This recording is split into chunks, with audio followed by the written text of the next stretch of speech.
Hey everyone, happy Tuesday. Thank you all for joining us. I know this is not our normal H2H chat day, but we also don't have our normal host. So we figure it all kind of goes together. I am so excited today because this is our part 2 in our Snapchat series. But before I introduce our guest, I want to introduce our very special guest host who many of you know and love. And if you don't, then you really need to look him up because he is the guy to follow for all things live streaming, Snapchat, pretty much anything you could want. He's a great friend, Bryan Fanzo, change evangelist and founder of Backlamp LLC. Bryan, how's it going? It's going wonderful, and since the other Bryan's not here, we don't have to debate I is greater than Y. Since the three of us all have I's in our first name and there is no Y's in our first name, I think we are good to go. Which is so important. Someone actually noted that in the H2H Chat Facebook group and asked me if I was going to start spelling my name with a Y, and I realized I actually made the deliberate decision to spell it with an I back in the day when I changed it. So I guess I'm actually on your side. I never thought of that before. I think we'll have to relay that back to Kay after the show. So I love that. know, right? Oh, man. So let me introduce Nick before I hand the reins over. Our featured guest today is a great expert in Snapchat. I'm so excited to have him on, continuing the conversation from last week. Nick is CEO and founder of Del Mondo, which is a creative studio and technology company helping creators, brands, and media companies to produce and measure content on any screen. So far, they've worked with a number of brands, including AT&T, McDonald's, Spotify, UFC, working on mobile video strategy across multiple platforms, and critical to our conversation today, Snapchat. Definitely check them out. And Nick, welcome to H2H Chat. I'm so happy you could join us. Yeah, thank you very much for having me. It's excited to be on. A long time in the making here. Yeah, seriously. So for those of you just joining us, or just as a reminder, H2H Chat is a tweet chat hangout hybrid. So you're watching us live, and you're also tweeting in using the hashtag H2H Chat. The first segment is going to be an interview between Bryan Fanzo and our awesome guest, Nick. During the second segment, I will be taking the questions that you all in the audience are tweeting in and posing them to Nick, along with a few of my own that I get to slip in as my prerogative as co-host. Without further ado, Bryan, take it away. All right. Thanks, Susie. I'm excited to I watched last week's show, and I think a lot of the conversation around Snapchat is an interesting one. It's grown and matured a lot over the platform has grown and matured. I think the conversation has also grown and matured on really how we're talking about it. And I owe a lot of my Snapchat use, my Snapchat work that I do, actually to our guest there, Mr. Nick Cicero, because Nick and Nick actually had a podcast that actually, I think it was probably a month after I wrote a blog post calling Snapchat the dumbest app ever invented.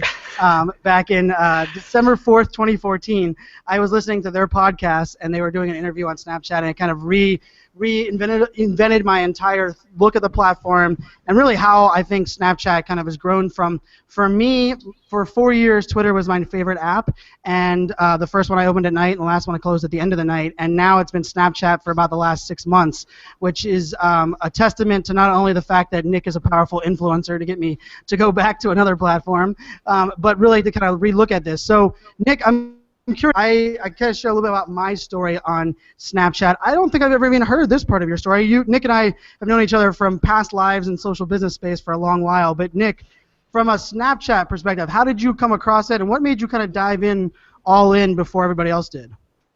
Yeah, that's a great question and a great story. It sounds really simple. I was in San Francisco working at Livefire at the time. Snapchat started to gain popularity, just as a lot of different apps and networks do when you live in San Francisco. Things just like, everybody knows somebody who's doing something. But Snapchat was one that started to be, mentioned to me by a lot of different types of people, mainly because it was getting so hot in a younger demographic in college, the college scene. And Yik Yak itself was Yik Yak and Whisper. A lot of these like anonymous type apps were also kind of finding and hitting their stride in their own different types of ways. So I had watched a lot of the coverage. There was a lot of early coverage of Snapchat's growth as a company. But then somebody that I knew very well, Adam Britton, who was working on a Snapchat campaign for 16 handles, and I saw this and ended up writing an article about it for Social Fresh, and Beat Mashable is actually covering it. So we actually wrote the very first article about the very first Snapchat brand campaign ever, and it kind of opened my eyes to a cool opportunity. Very direct response. I think that their first coupon was long before Stories, where they were just snapping people and getting people to snap them and snap them a coupon back that they could take in. But they were just so far ahead of the game, and I was watching Snapchat kind of grow. And honestly, like, I wasn't a huge user on it until a little bit later on, probably a good year or so later. I started to pick it back up again in 2014. And when we started Delmon, probably towards the end of 2014, I was introduced to a creator by the name of Evan Garber by a friend of mine at Syracuse. Evan was a student at Syracuse when I was a grad student there, and he was roommates with a good friend of mine. And he basically reached out when we started Del Mondo, and he said, hey, my roommate in college is a huge Snapchatter now, whatever that means. You guys should talk. And Snapchat was really just starting to take off. Evan had just done 1 or 2 campaigns for GE and The Voice. And I was like, when I saw the art that he was creating and the story he was telling, it definitely like opened my eyes to an entirely new way of storytelling. So as soon as I started seeing all the cool, crazy stuff that Evan could draw, and how you could like tell interesting stories, and he introduced me to a girl by the name of Cyrene Q, and they introduced me to this other guy, Mike Placco, and from there we kind of met all of these other quote unquote influencers, but nobody really knew what it was yet. They just knew that they were other really cool snappers that were getting some press for doing this really cool stuff. So when we finally built that community and kind of built these relationships with folks, we started to really see that there was brand value in doing more and more of these types of campaigns. And very quickly thereafter, Del Mondo, which was doing influencer campaigns on all platforms, we really went all in on Snapchat probably in December. Within 2 weeks of forming the company, we had already like landed some of the first Snapchat campaigns, and we were getting ready to pitch and launch those. So pretty early on, and you joked about last year writing your blog post, that it felt like us, and we've gone from just 1 person to 7 people now at Del Mondo. It's so funny because last year it was a joke that I was just a Snapchat guy, and not a lot of people were. 1 year later, and we have a team that's grown significantly, and we're working with some of the brands that you'd only dream about working about in terms of like a wish list. And so we're seeing the value is really it's hard to ignore by a lot of the top brands today. So it's been an exciting run, and I'm excited to see where we go, because Snapchat's really just getting started. So you said that he's just getting started, and I always caveat that like my calling the platform out when I did was actually before a lot of my favorite features on the app, before Stories existed, before Discovery existed, before a lot of like kind of I'd say the newer, more functionality comes in there. But as far as Snapchat is kind of growing, and where you're talking, you were the person that I think was talking Snapchat, in my opinion, from a brand perspective and an influencer perspective, far before anybody else. But when you start talking about what the value is, I mean, you're going to get the answer. Everybody probably listening to this has that notion in their head. Do I need another platform, either for my brand, for my personnel, for my personal brand? Where does this? So when you're talking about like the value or features of Snapchat, where do you usually go that gets like the most bang for the buck for why Snapchat is valuable and why people should be using it? Yeah, I mean, listen, there's no silver bullet for any type of marketing, and I think that if you had to look at Snapchat, you have to see. Sorry, there's a siren going by me right now. But basically, if you think about Snapchat, the true value comes from it being a mobile-first platform that is growing in ways that really only sites like Facebook have ever matched. Snapchat and its value, it grew from young to old. As well, you can see a lot of the similar patterns of just the company growth itself. Twitter is a platform that kind of grew from old to young, and they're always constantly struggling to stay relevant with young people. I think that what makes Snapchat different from so many platforms, it really comes down to kind of like 4 key almost like 4 key tenets that we share with our clients. It's the first is that it's one-to-one and it's one-to-many. So Snapchat was not like Facebook or not like Twitter on the fact that it was, kind of an open broadcast platform. In fact, it started as a closed system. And so we think that that one-to-one communication, which now has evolved and opened up to one-to-one and one-to-many, is a reason why people are coming back more and more. So the people that are actually spending the most time with, as much as they're watching other people's open publicly message chatting with folks on that app as well, snapping goofy messages, using the creation tools that Snapchat affords to send a message that, like, frankly, iMessage doesn't do. Like, I can't do the stuff in iMessage that I do in Snapchat, and I like to be able to do the cool things in Snapchat and just send a message to one person. And so there's a creation value from the one-to-one communication. And now that they've opened it up and made that stories feature, it's a bona fide broadcast channel. And so when we look at Snapchat, you almost look at the left and the right sides of the app. On the left side, it's messaging, where I can have discussions with people, and on the right side, it's all content, that broadcast type content that I consume, right? So stories from my friends, stories from celebrities, from brands, but it's also premium content from Snapchat Discover or from Snapchat's live stories that they've also created as well, which the live stories essentially are like curated from user stories as well. So it's like I'm watching many people. And so when you think about that left and right side of the app, you have an element that is very malleable. You have a platform that allows people to do different types of things and customize based on their needs and wants. And so that, I think, is one of the first key reasons why we think that Snapchat is going to be around for a while. Second is it's intent-driven. So Snapchat stories don't load in the background like Twitter or Facebook or Instagram. And so you actually have to actively start a story by pushing your finger down.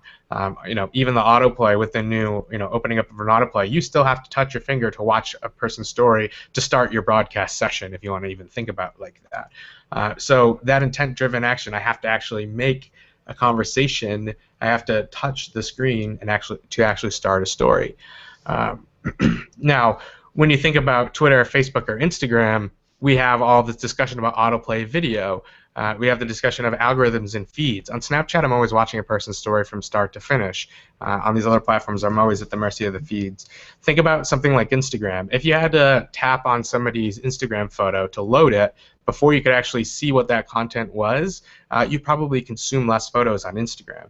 And that's why we think that the tactile need for having to touch somebody's story to open up without a real true, a huge preview or without passively loading that content, it means that engagement is deeper and it's more authentic in terms of that. And it also means that people have a really high bullshit factor. So if you are a brand and you're making content or you're just a regular person, if you're any user on Snapchat, you actually are in the way of the people's messaging experiences. So not only do you have to make really good content because you might take up a valuable space so I can see other people's stories faster, but you're also just getting in the way of me when I want to go message. If I'm, Joe's hardware store and I want to send a message to my brother Joe, it's going to be tough because Joe's hardware store is going to show up right next to Joe, my brother, and unless I really, really love that hardware store or really, really, really want to watch their content, I need to, I'm probably not going to keep them on there very long.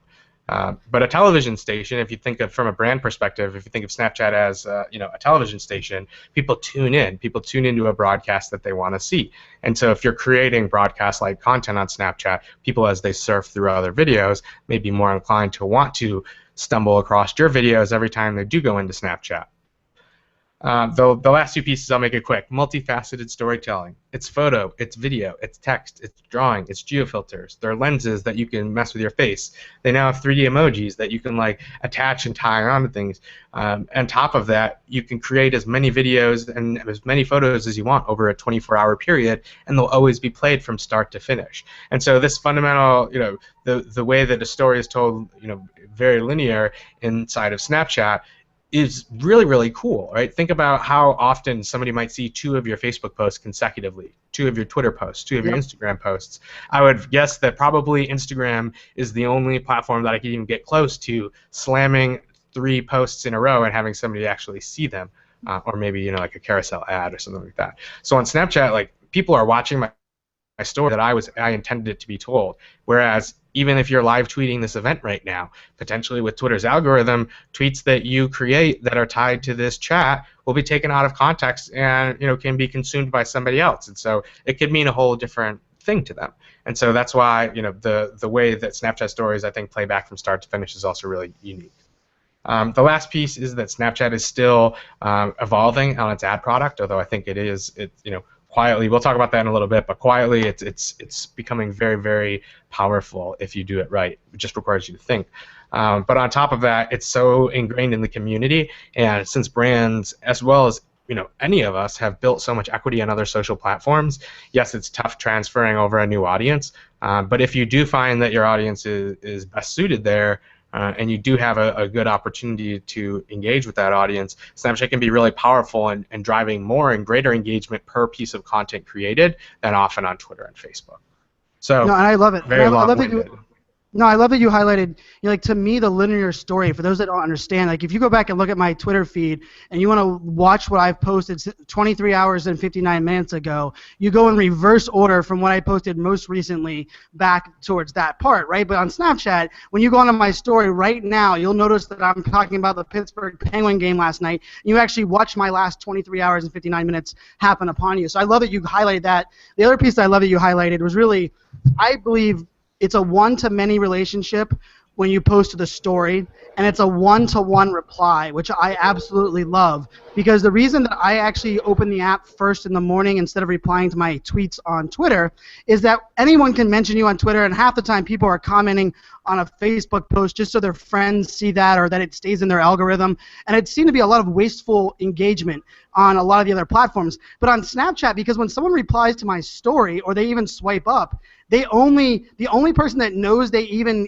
took the time to engage is me. So for me, I've always looked at that as a massive amount of value for the time spent, because if I'm a brand and I have to prioritize engagement, I want to actually engage where it's going to not only provide the most value, but it's actually stuff that I actually want to share and I actually want to reply to. So I love that you kind of brought that up, and I like you've done a lot of things with a lot of brands in this space, and I think not only is Snapchat involved, but I think our culture is kind of evolved with it on kind of what we're doing and where things are going. So I would love to hear. I follow pretty much all of your Snapchat campaigns. I love what you've done some work with UFC and AT&T, and you've done with Jolly Rancher and those ones. But if you had to pick your coolest thing that you've done so far with Snapchat, what would be the coolest Del Mundo, Nick Cicero project that you guys have worked on? Well, there's so many more people involved with Del Mundo now, so it's hard to say. I'm definitely not the only one. You have guys like Mike Metzler, who's works for us and comes up with some awesome concepts creatively and shoots even great stories. He shot an awesome story this weekend with Jack in the Box and Sarah Hopkins, Say-Hop. I would still say it's so tough because every day we get to do really, really cool things, and I think that we have a neat opportunity. Obviously, Snapchat is a hot platform. It has a lot of attention. There's a ton of eyeballs, and a lot of people don't know what's going on there. And so I think that we've done a really good job of helping people understand true value for that. We're certainly not wasting people's money. So far, I would say the coolest thing that we've gotten to do actually has nothing to do really with what we have done in the past. I mean, we've always produced really great creative content.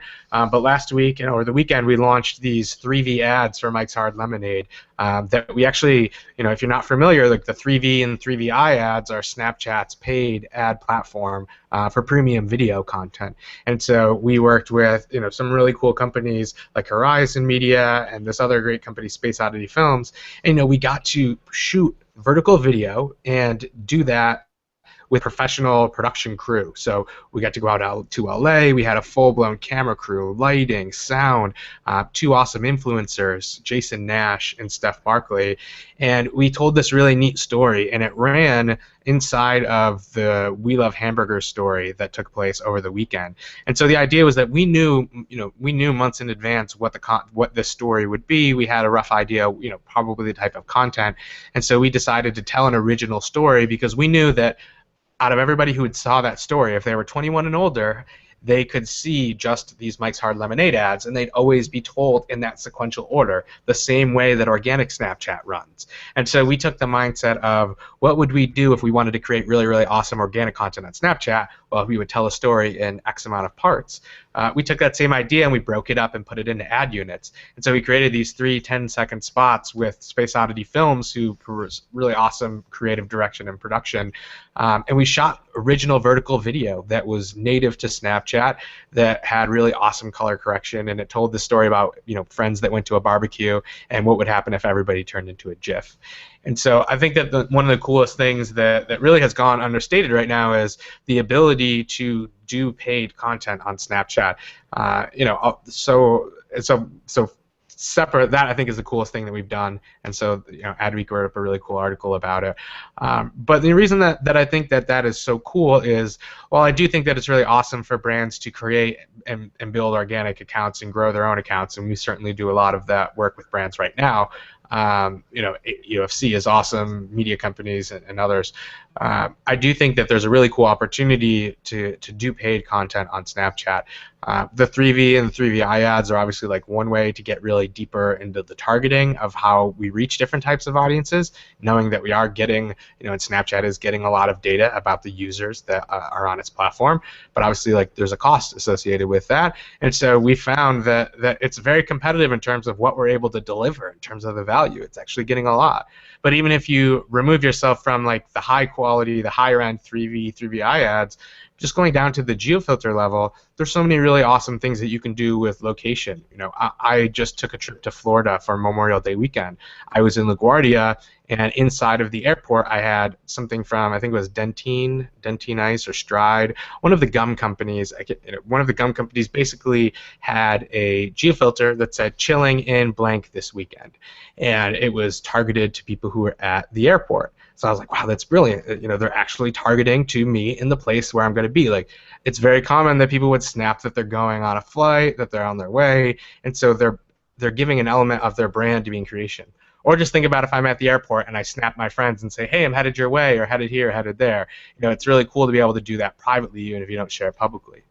Then when I got to Florida, I was on the beach, and I saw a geofilter from Lay's that said Lay's Beach Day, and you know, the beach day was in skywriting, and I was like, oh my god, this is so cool. So I came from the airport, I went to Daytona Beach, I was on the beach hanging around, and here's this brand Lay's that's telling another geofilter that's speaking to me right in the place that I'm at, giving me something functional to build on top of. And I did. I shared the Lay's Beach Day onto my story. You know, totally unsponsored, no nothing. Like, it was really cool. It made sense in my story that it was a beach day, and it allowed me to tell a cooler story to my friends with some branded assets to it.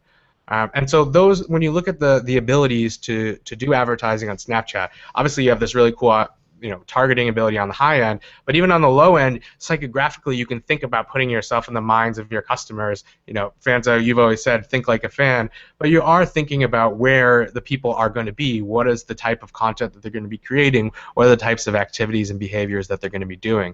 And so I do think that the ability to, offer paid customization or paid stickers or geofilters or lenses, all of these assets, creational aspects of the paid advertising program, I think is super exciting, and we have a lot more of these types of projects coming up. We have some clients that are in talks to do lenses and all this other really fun stuff. So we have some really cool ideas, and it's great because it allows everybody to kind of create together. And I think that that's kind of one of the most exciting things that I see Snapchat offering to brands in the future, is the ability to create branded assets for individuals like you and me to just create cool stuff with. No, I love that, and I love that. I need like the Bryan Kramer clapping whenever you say "think like a fan." He gets that for saying "human" on the show. So, I think the funny part about a lot of things you said was I made this comment early on that it's the first app that I actually enjoy getting ads. And that's as someone that, I understand being a marketer, but the ads, because ads are natively disruptive, right? They disrupt us. They make us, stupid B-rolls on YouTube make me wait 30 seconds for I only want to watch 10 seconds of a clip. But part of the thing that you kept talking about Snapchat was it's native to it's vertical video, right? You didn't show a horizontal video, and when the ad comes up, it comes up in a way that is not native to that platform. I think Snapchat, more so than any platform, has believed and understood its audience and its consumption model so well that it doesn't even allow ads to happen that aren't in that kind of native format of delivering content. So I love that you brought that up. The geo-filters, you know, I've done 16 geo-filters myself over personally from a speaking perspective. I did one at the SAP event this past week, you know, and the return on investment on the geo-filters for me from a word-of-mouth perspective, from a, you know, even just causing buzz has been pretty crazy. And so we've talked a lot about Snapchat leading up to this. I know we're kind of running up to almost the halfway part, but you know, Susie and I both are analytics freaks. We big into the data. Nick, you were a data guy when you and I first met. We focus a lot on data. So something that I know a lot of brands struggle with is, for an example, I have 60,000 followers on Twitter. The day I got 500 views on one of my stories on Snapchat, I did a happy dance. And that doesn't seem like that should relate, right? Because it's like I'm celebrating 500, and then I got 2,000, and I was like, oh my goodness, I got 2,000. And it was the level of engagement and that raw aspect to me far exceeded my 60,000 views on Twitter. But how do I convey that? How do we articulate that actual value of this new engagement, this new viewer? Like you said, they have to click on it. They have to actually be consumed. If they are replying, they're making that effort, unlike some of the other platforms. So when you're thinking analytics, you're talking about the data. How do you demonstrate the return on these cool products that you are working on?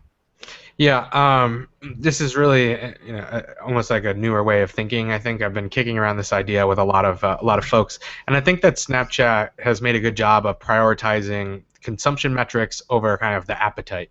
And so oftentimes when we're measuring content, we measure based on our appetite. I have 100 million, I have a million Facebook fans. You know, how many of them potentially could see my content? You know, when we really know that the true value of having a million Facebook fans is a million data points that you could target your content to. And so when we think about, you know, the appetite approach to measurement, we think about Twitter for years offering potential impressions, and you know, Simply Measured, I love those guys. You know, for the longest time, like, they only had potential impressions. Same thing with Instagram. We still only know potential impressions. We can only calculate potentially how many people have actually viewed these pieces of content. When in fact, really, that's with algorithms and with all the noise that's happening in crowded timelines, it makes it really hard to do an accurate calculation of an appetite of an audience, because fundamentally on Facebook, your appetite and your capacity to consume content as one individual is like changing by the millisecond based on every single action that you do on Facebook. And so just looking at a core number of people that potentially have seen my content it doesn't really do as much anymore. And so what we've been trying to get folks to wrap their heads around is thinking about consumption metrics. And so on Snapchat, they don't really tell you the number of followers. They tell you the number of people who are watching your stories. And that's the only metric that they give you natively inside of the app. And so when you think about looking at the people who are watching your stories, that's a really powerful metric. Like we said before, in order to watch that story, to even get in to see that piece of video, you know that a customer has to be mobile. They have to be on their phones. They have to be logged into Snapchat, and they have to actually touch their screen to pull up your content. And so they've made a physical interaction with your brand before they, maybe they're a client, maybe they're a customer, maybe they're not. And so I think that that's really interesting, right? Making a tactile connection with that piece of content. You're muted. Talking to my mute button on Snapchat. I love that you talked about when you talked about consumption versus appetite. I always laughed because when they compare social media to a billboard, you get click-through rates, and you can't get a click-through rate of a billboard you drive by on the highway because you can't actually tell how many direct people are impacted on that. So I love that you kind of related there. But I think kind of wrapping the beginning part of this up, and I know Susie's going to bring in some of the questions from the audience. I see a lot of them are covering some of the things that we were going to talk about if we got there. So that's a good element that I love where the conversation's going. But I think one of the things that's probably the hardest is bridging your audience, getting people over there, and then ultimately, how do you even quantify that? Because to your point, yes, it's you don't even know your total number of followers, but without me knowing some of those total numbers and without me knowing some of those growth metrics, how do I even know that my social media manager isn't spending time wasting it out there, snapping into the abyss and actually getting some kind of growth or return? Is there an element of cross-promotion? How do you look at it from there? And I think after we kind of answer that one, we'll kind of build the conversation to what some of the community has. But I think that's probably one of the most difficult pieces is how do you convince a brand that it's okay to celebrate 2,000 followers or 2,000 views of a story when they're used to celebrating 100,000 potential eyeballs of a Right. tweet? Yeah.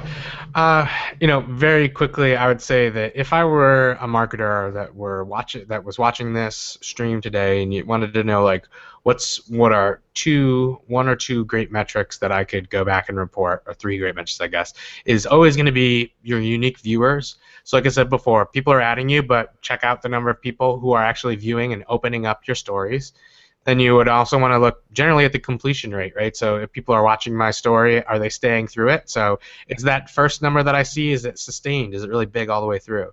And then the last piece would be looking at averages. And so I think that this is something that we don't do enough, is actually like measure the change above a baseline. And so if I'm a company and I'm creating content every single day on Snapchat, or 3 days a week or something, and I get 100 people for 3 weeks, and my average out at about 100, and the next couple weeks I get 1,000 people sustained for the next couple weeks. Well, you're actually growing the number of viewers every single day or every single week on that account. And so I think that it's really important. The best stat to measure could be, your growth or your change above your average. So am I growing my unique viewers, or am I growing the views per snap, the average views per snap? Am I growing my completion rate above average, and measuring that change? And I think that's the best way to grow. Obviously, like, success for lots of people is measured by having a giant engaged audience, and I think that we all would love to have a really, really large audience at some level. I think that it's a goal for everybody, but I think that when you consider like how many people, who you're engaging with, who your target audience is with, just really measuring those growth above the averages is how you actually can measure the consumption of your content, as opposed to, am I just driving more attention to a Snapchat account? Because if you're not posting consistent content, fundamentally your brand doesn't exist on Snapchat anyways. There are very few brands who actually would ever have the manpower, and honestly, like, Snapchat just doesn't offer it as like an app. Even though it's messaging, it's almost impossible if you're any type of brand to try to scale some of that one-to-one communication in a lot of different ways. And so I think that when you consider those types of things, you need to be looking at how you're producing content, how you're growing your audience, and then if you're hitting those averages goals, and if you're growing above your average. No, I love that, and I think part of the thing with the data is, my saying with Snapchat's pretty simple. Limitations inspire creativity. I screenshot 3 times a day, every single day, my Snapchat data, because I can tell you the trends and the averages that I get on a Saturday versus a Sunday, versus and I can even tell you if I snap 20 times in a day what my average numbers are versus snapping 6 times a day. And I know at Del Mundo, I've actually been lucky enough, Nick, you and I, with our friendship, that you've been pulling data from me for a long time on not only just Snapchat, but also data that's in other apps, and we've even talked about live streaming moving in that space. And I love the idea that we're re-looking at it, because for the brands that I talk to, they actually say we're afraid of a scale problem on Snapchat, so we would rather actually do a targeted ROI on Snapchat rather than worrying about having that huge following. We want these 30 types of users to engage with us all the time on Snapchat, and we don't want to get big because we don't want to lose some of that raw engagement, which is a mind-crazy thought process for a brand that's been so used to knowing, I want 1 million followers and all of these arbitrary numbers that you kind of hit home. So I love that you covered that. I'm a big fan. I've been working with you guys at Del Mundo for a long time. I love what you guys are doing. I love that brands are starting to think outside the box. Nobody wakes up in the morning and says, what's my favorite brand doing on any platform? I mean, give me a break. But on Snapchat, I can tell you there's probably 30 brands. I watch every single one of their stories, and I couldn't even tell you 3 brands that I check every single one of their tweets. And that's a difference in consumer. So, Susie, I will flip it over to you to bring in some of the comments. I was watching the hashtag. It's flowing out there, so lots of good information. I will sit back and get my my listening and learning on from Mr. Cicero. All right, awesome. Thank you so much, Nick. This is great. I mean, I know personally, I'm just like eating this up. This is really, really interesting. I'm like seriously taking notes. Our community is massively engaged. Thanks, guys, so much. I can definitely see that we got your attention primed with last week's conversation. We are also trending for, I think I lost count. It's about, it's been about 3 months running now, so way to go. Love the engagement, everyone. Continue to tweet in your questions. I'll continue to grab them as I can, but we have a massive amount. So Nick, we're going to do a bit of lightning round if that works. Sure. Can I All pick one right. first that I saw? Sure, but then I need you to put away your phone, All right. get off Twitter. We're Okay. going to focus on curating them. Go ahead. Go with your first one. Okay, so I saw a tweet from Marketo that asked a Mm-hmm. question about Yep. B2B engagement on Snapchat. Yep. So I think that if you are right, like Delmondo obviously has done a lot of really cool consumer-facing work, and that's very clear that there's a lot of, it's a consumer platform, Snapchat. It's fun. It's obviously a lot of pop culture driven, and so you tend to find yourself a lot of consumer brands. Now that being said, we work with Cisco, and Cisco has been doing some really awesome stuff where they are basically allowing different employees to take over the We Are Cisco account, and it's about promoting their internal culture as well. And so I think that if you are a B2B brand and you're thinking about engagement, I would consider the audience and the types of value that they might derive, and consider the platform. So there's a story that you can tell on Snapchat that fundamentally you can't tell anywhere else on the web or on the mobile like it.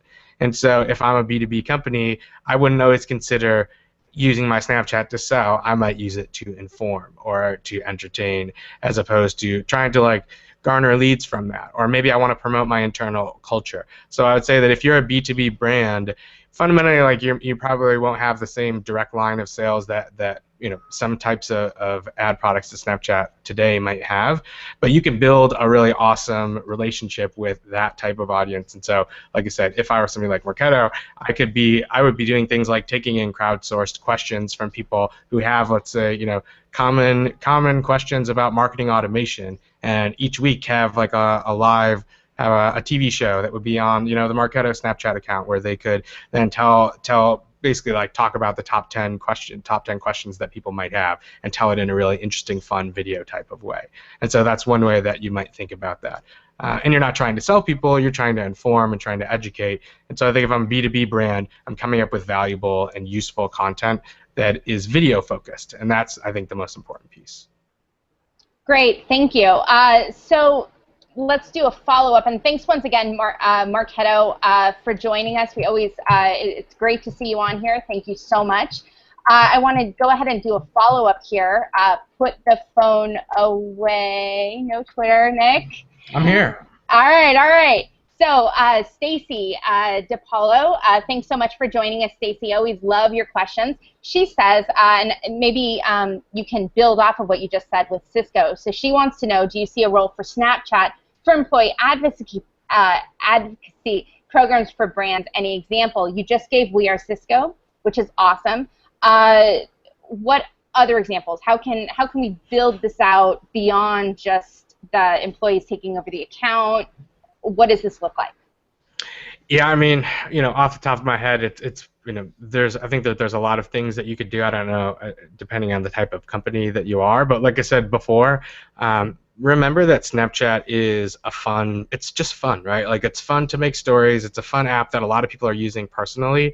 And so I think that employee advocacy is a great use of it because, like I said, it's lightweight. It's very social in terms of the nature, and it is personal in sending those messages, and so you can build a deeper relationship, and it can give you another look. Because I think that the companies that are posting on Snapchat unlock their creativity more than they might have been before. You look at a tweet or a Facebook post today. It's here today, gone tomorrow, and we post a lot of content. Snapchat is a little bit higher involvement of content creation, and so I think that fundamentally puts a little bit different spin on the execution side of it. So it does feel like it's more personal and authentic, or it does take more effort to try to make that piece of content because it is video driven or even photo driven, where it's driven by creation and applying things together. And so yeah, I think that that's where I would go with is thinking, don't forget that it can be fun, it can be informative, and you're telling a story in a way that you can't do really anywhere else. There's no other place that can offer you that capability. I would imagine, though, that there obviously is a limitation. Having worked on some employee advocacy campaigns, obviously it can be pulling teeth just to get a significant portion of the company to even try to use Twitter, much yet less, I would imagine, Snapchat. So what are companies doing? I would imagine there's training involved, compliance issues. Is this getting built out, or where do you see that going? I have no idea, so I can't really answer and speak to like any. I mean, I'm certainly no stranger to building compliance and governance type plans, but to say that that is extended into the Snapchat space, I couldn't say. Like I said before, I do think that like there are employees at big corporations that are very young today, and they are looking to receive content and receive news and updates about their company in a different type of way. And so that's why I like, I don't mean to just keep jumping back on the Cisco, but any brand, if I, when I think about employee advocacy, different ways about it, I guess I'm more interested. If I were that company, I would be more interested in using Snapchat as a communication tool to communicate with my employees, and less worried about making sure that they post or even much less respond back to me, but knowing that if I have important information or information that can be communicated in a fun, regular way, that I think that Snapchat could be a really interesting method if you were maybe a large insurance company and you had different opportunities if you had different portals. And so I do think that the creation element of Snapchat can lend itself to employees communicating with one another in a way that they haven't before, that can be a little bit more fun and lightweight. But it sounds like for investment with companies at the moment, we're definitely looking at the younger youth demographic or early adopter.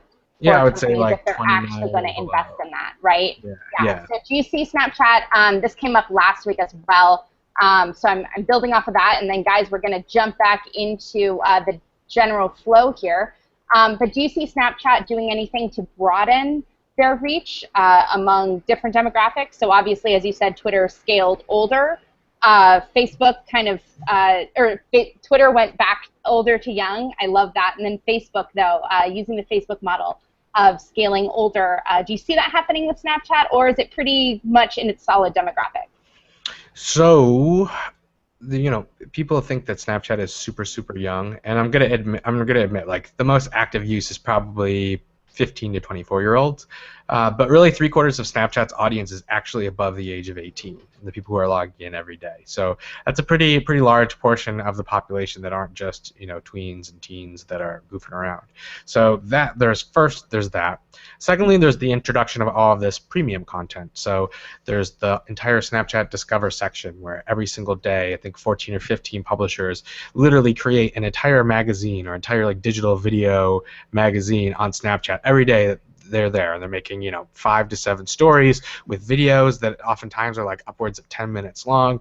And so that, and the types of publishers that are on there, Vox, Wall Street Journal, CNN, they would lend themselves to older audiences. So that's that piece. But then also you can't forget the significance of the world of world events this year.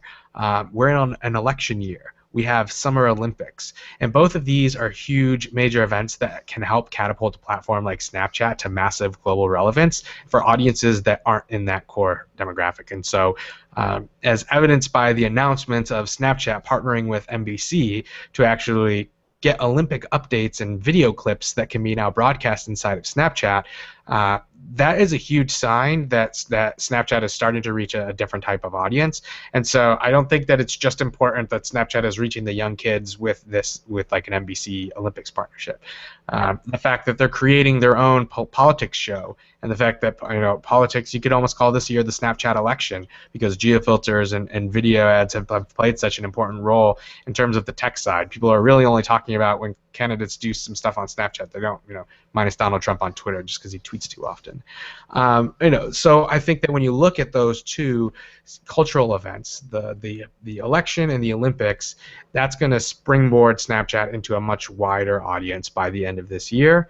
And I think that you could look at different investments and valuations that have happened in the past weeks of Snapchat to see that the financial community seems to mimic that as well. That's definitely a great point. So we're going to move into a great question here from Jack. I can never say your name right. Jack Kosowski. I'm so sorry. I completely butcher your name every single time. So he says, how do you know who your audience is on Snapchat? And obviously this is just huge, right? How do we figure out this demographic? And how can we figure this out? I guess there's two ways to think about it. Well, there's not. There's a bajillion ways to think about it, but I think about it in Let's try for the simplest way. Well, I mean, when people have amassed large audiences, or even when they haven't, I have about 1,000 people that open up my Snapchats on any given day, and I've just simply asked. I'm like, hey, where are you guys from? Snap me and tell me, let me know, or snap me a geofilter where you're at and tell me. And so I've gotten some really cool stuff and some really cool snaps from people. And if I'm a larger brand that might have an audience, that might be cool as well. I think mining the other social platforms can be really relevant. So, for example, if I am a brand and I have an engaged audience on Twitter or Facebook, Instagram, I ask them there. I say, hey, are you on Snapchat? Leave your handle, this, that. Like, we can garner audience insights from users on other platforms. And so it's kind of what Delmondo does is, most people just think that we're Snapchat, but as Bryan mentioned, like, we have Facebook insight data down to the, deep audience insights. We have Twitter. We have every social platform API connected. It's not just about Snapchat, because we know that Snapchat is so in the dark right now in terms of mobile, right? We still don't know a ton about mobile users, but we know that if we can engage somebody in a place where we can measure more about them and we can frame it in a context about Snapchat, we can learn more. Right. So there's that side. Okay. Okay, that's interesting. That definitely, I could definitely see that strategy. Do you see Snapchat feeling that it's important to open up their API more to give us more insight? Yes. Yes. Love it. Okay, cool. Good. We are on the same lines then. So I have a great question here from Izang. Thank you so much for joining us. Your questions are always great, and thank you for promoting this chat so much this week. So they say, how about cross-posting the same content? So seeing the same content across platforms, they're suggesting that seeing the same content across platforms devalues the point potentially of having multiple sites. This is echoed by a question from our friend Julie Zeisman over at Little Bird. She kind of echoes this, saying, will Snapchat content translate to other social platforms, or will it be a single-use channel? What are your thoughts? Well, I don't think anything is really a single-use channel, because a smart marketer thinks about a multi-platform approach today, knowing that there's value in so many places. That being said, Snapchat content today is not as easily transferable to other platforms. Yes, it's true. I think that even in Snapchat's terms, they say you're not supposed to do it, but I don't know. That aside, I think that what I've always done and things that I've seen is taking photos, taking videos that help to tease content over to the Snapchat. And so maybe you don't need to post a video or a snap that you made somewhere else, but you can download that photo and you can upload it as a photo, edit that photo to be like the appropriate Twitter size or the right Instagram size, and then tell people that you're over on your Snapchat. You can also tease with some videos, and so we've definitely grabbed like one or two 10-second clips from a longer Snapchat story, and definitely like tease them out to give a little taste of what could be on the Snapchat. Once again, we usually use the URL snapchat.com/ad/your username, and so we've seen tremendous success of teasing out funny content that does help to drive more viewership. So I would say that's the approach that I would do, but don't straight repurpose, because nowhere really should you straight repurpose. So I have a question here from our buddy J.S. Gilbert. Great to see you today, J.S. Thank you so much for joining us. So he says, I've got dozens of followers who seem to know me, but I don't recognize them from picture, snap name, etc. How do you track people? Now, I know you said you ask them directly. Is there any additional way that you would suggest doing that? Not really to this point. At the moment, that's what we're stuck with. Yeah, I don't know. I'm not really sure what you also mean by track people. Like, hey, I know that this person follows me on Snapchat, but I don't know them. Is that what they said? Yeah, I think that's what he's saying. I think he's saying, how do I figure that out, right?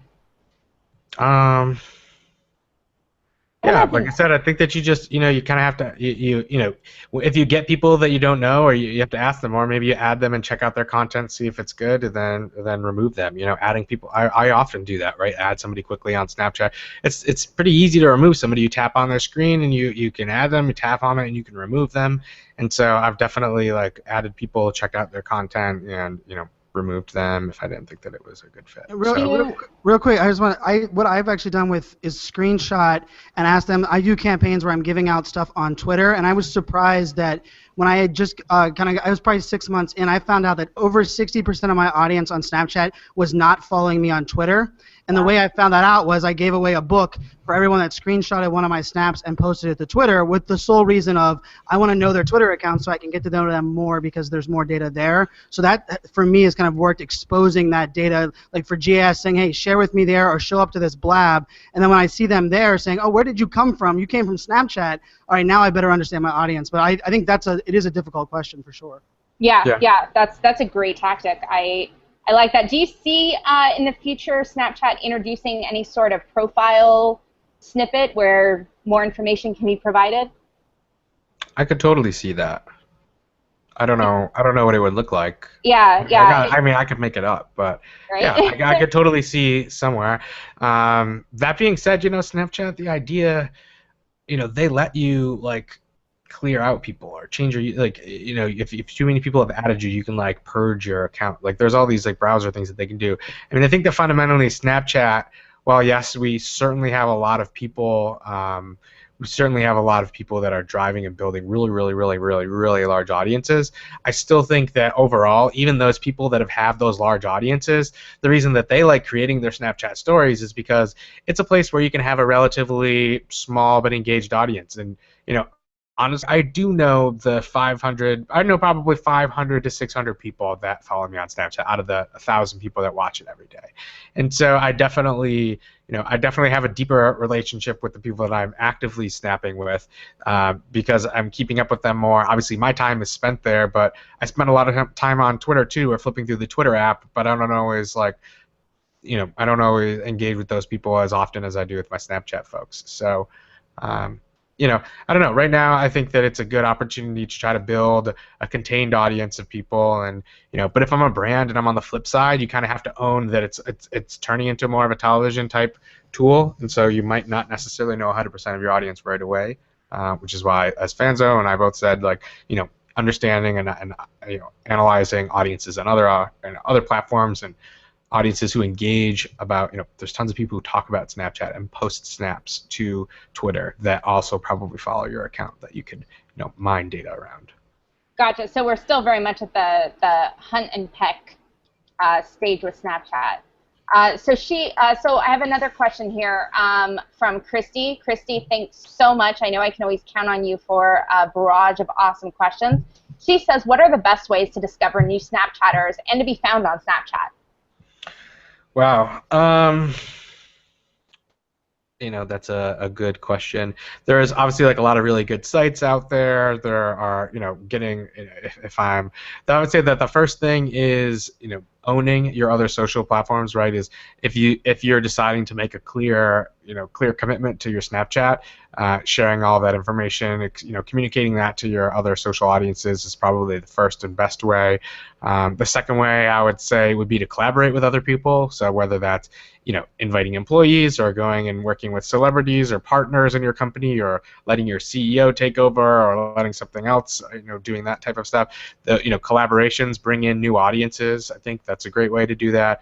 And then there are just a bunch of popular websites out there, Snapchat Codes and those guys. I think probably do a really good job. And so and then obviously getting press or I know one influencer that we work with, Cakes One to Dough One. She had a huge success on Reddit because she was part of a Reddit community and she started like talking with them about how she was snapping, and now a ton of people in her Reddit community follow her on Snapchat. So leveraging your other communities that you might be a part of and think that you might be interesting to them in terms of like mobile video storytelling concept, then go after that.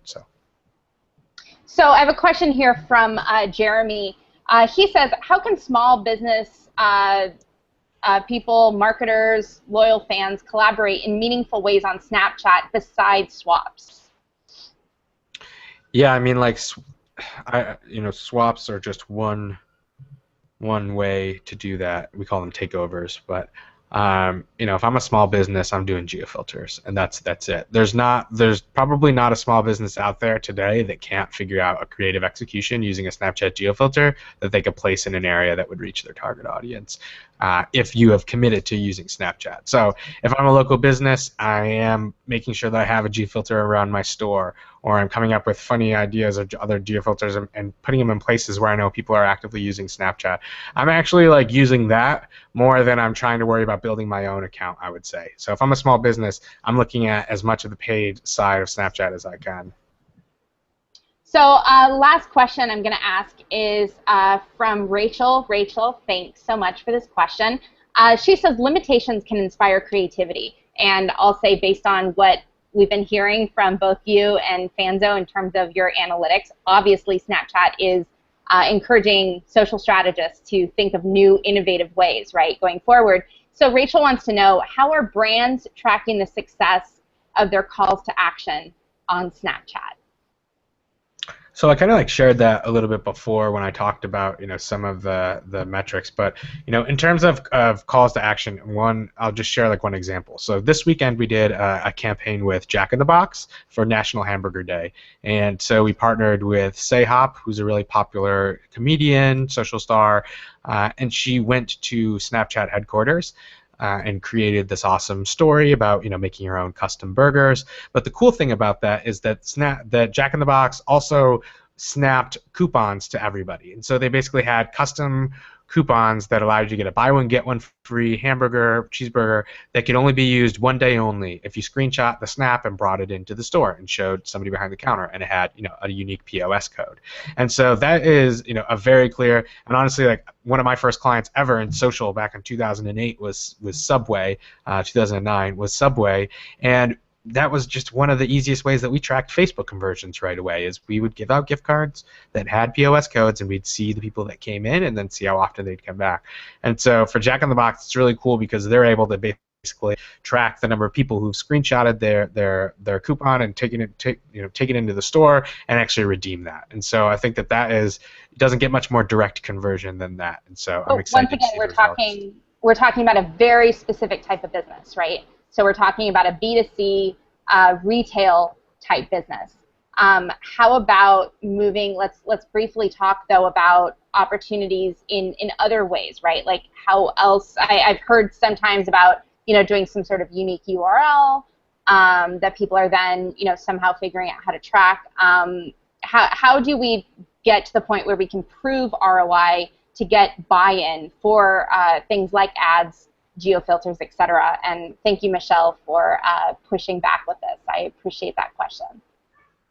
I mean, I guess I don't see the difference. Do you mean like if you couldn't give somebody a coupon? Well, obviously, right? Because if you could give them a URL, it's kind of the same thing, right? Like, if you have the screenshot, you can't click on a URL inside of Snapchat. So, I mean, you could, it's like you could create a vanity URL, and then you could, see if people go to that website. Right, is when we're dealing with companies that aren't B2C, that don't lend themselves, right, to Snapchat.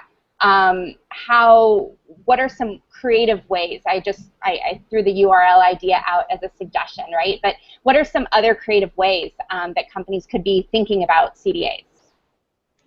I mean, honestly, like I'm not really sure what because if I don't lend myself necessarily to Snapchat and I'm not trying to convert, then you might not need to convert using Snapchat. So maybe it's not as important. So.